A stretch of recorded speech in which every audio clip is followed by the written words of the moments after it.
Okay, let's start.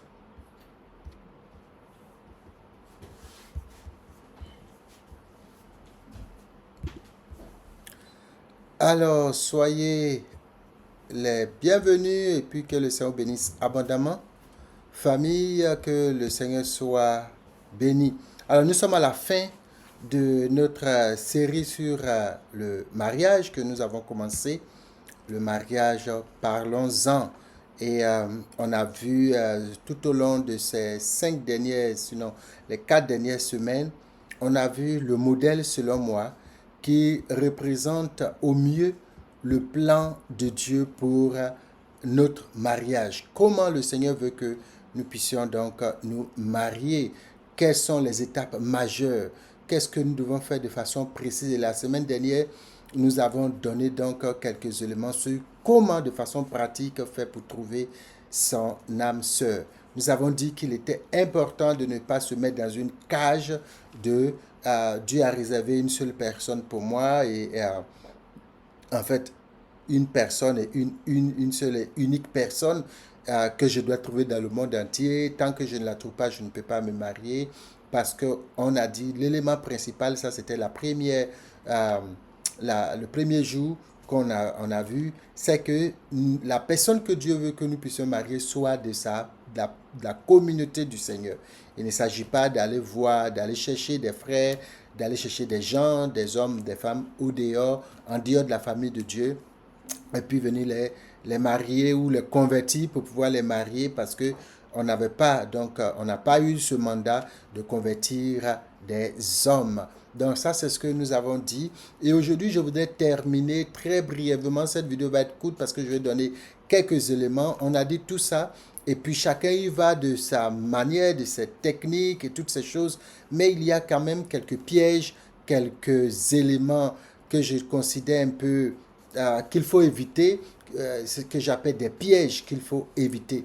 Et l'un de ces premiers éléments, ce sont les fausses révélations. Les fausses révélations, vous savez, il y a des gens qui se trouvent dans nos églises et qui ont souvent tendance à vous dire, j'ai rêvé, le Seigneur m'a dit que, j'ai reçu la révélation que, même des frères qui viennent voir des sœurs, le Seigneur m'a dit que tu es mon épouse ou que tu es ma femme. Eh bien, tout n'est pas forcément faux, mais tant que cela n'est pas le fruit d'une conviction de vous-même, votre part, il ne faut pas tout de suite vous lancer. C'est-à-dire qu'il ne faut pas que vous puissiez vous lancer parce que quelqu'un, un pasteur, aurait dit qu'il a reçu la révélation que c'est telle ou telle qui est votre femme ou votre mari. Pourquoi? Parce que quand vous allez vous retrouver dans le foyer, ils ne seront plus là.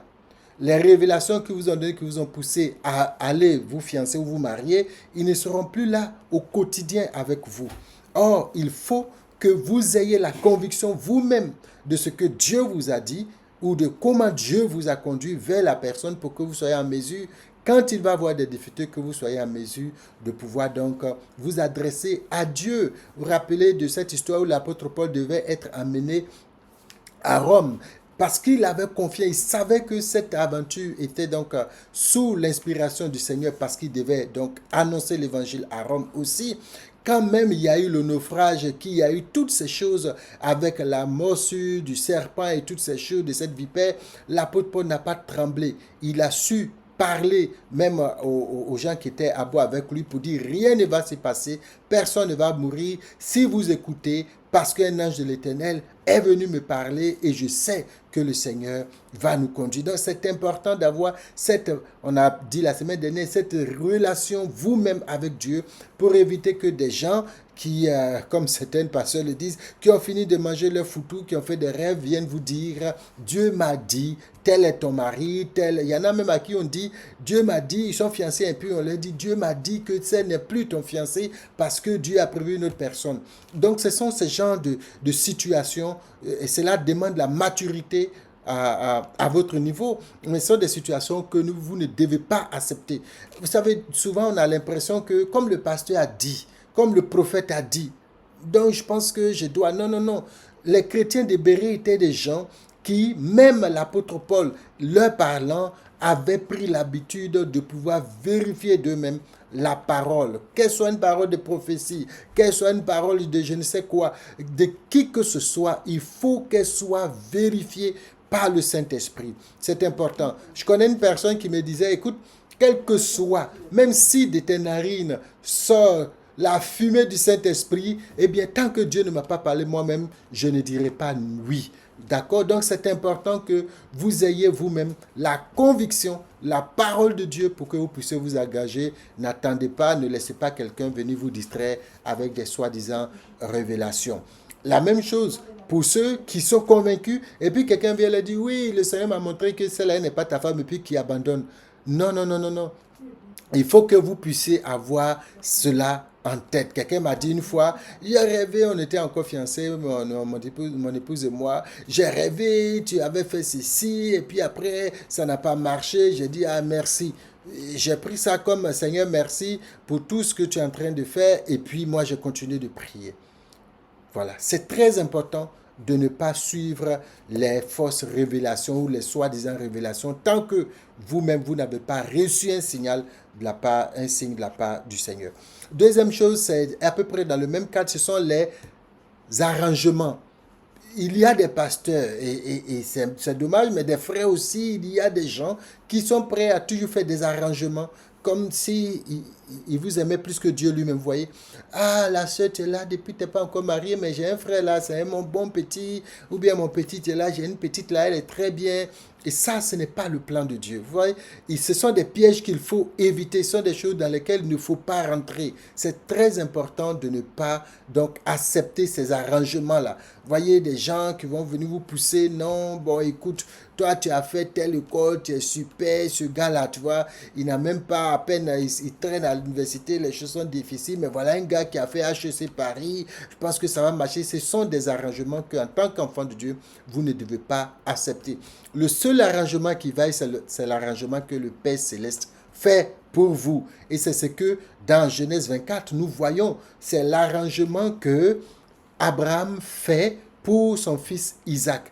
C'est la seule chose qui vaille la peine d'être acceptée. Et quand vous voyez, vous verrez que, en fait, Abraham, je l'ai dit la dernière fois, n'a pas dit quand tu vas dans telle famille précise dans ma nation pour aller trouver donc la femme. Il a dit, prends quelqu'un dans ma nation, dans ma patrie, pour en faire la femme de mon fils Isaac. Donc Dieu va être celui qui va organiser, qui va créer les circonstances et tout ce qu'il faut pour pouvoir donc que vous puissiez trouver la personne qu'il vous faut. Les arrangements humains, ça ne marche pas. D'autres appellent ça les branchements.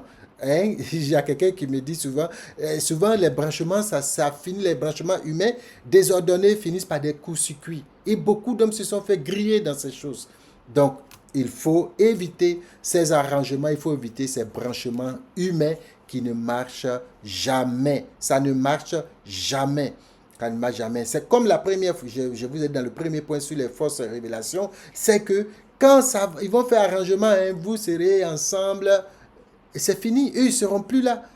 C'est votre responsabilité. Du coup, pourquoi ne pas prendre cette responsabilité dès le départ avec le Seigneur, entre vous et Dieu? Donc ça, c'est très important. La troisième chose qui est similaire à ce que je viens de dire, ce sont les apparences. Vous savez, souvent, comme je disais tout à l'heure, vous êtes fiancé à quelqu'un, bon, il n'a pas peut-être un très grand niveau, et puis il y a quelqu'un d'autre, un prétendant qui vient, qui tourne autour parce que lui, il vient du Japon. Ouais? Ou bien il vient de Bengay, il vient de la France, tu vois, des trucs comme ça, il tourne autour, et puis il y a des gens qui vont commencer à dire, mais écoute, ce gars-là, il est à Abidjan ici, bien il est, je sais pas, à Cotonou ici, ou il est avec toi ici, le gars, ça va pas, on ne sait même pas s'il va avoir du travail, on ne sait pas quand vous allez vous marier, celui-là, il est déjà prêt, il faut, et puis en plus, il a un peu le jet, il a un peu d'argent, donc il faut aller, voilà. Non, les apparences, il faut donc vous méfier des apparences. Parce que ce qu'une personne est aujourd'hui n'est pas sa version finale. Ce n'est pas sa version définitive. Ce n'est pas sa version à maturité forcément. Donc, il faut que vous puissiez donc regarder au Seigneur, est-ce que c'est la personne qu'il me faut à moi? Et non, est-ce que c'est la personne que ma chair veut? ou bien c'est ce que les gens disent qui me va le mieux. Non, non, non. Donc, il faut que les apparences puissent être mises de côté.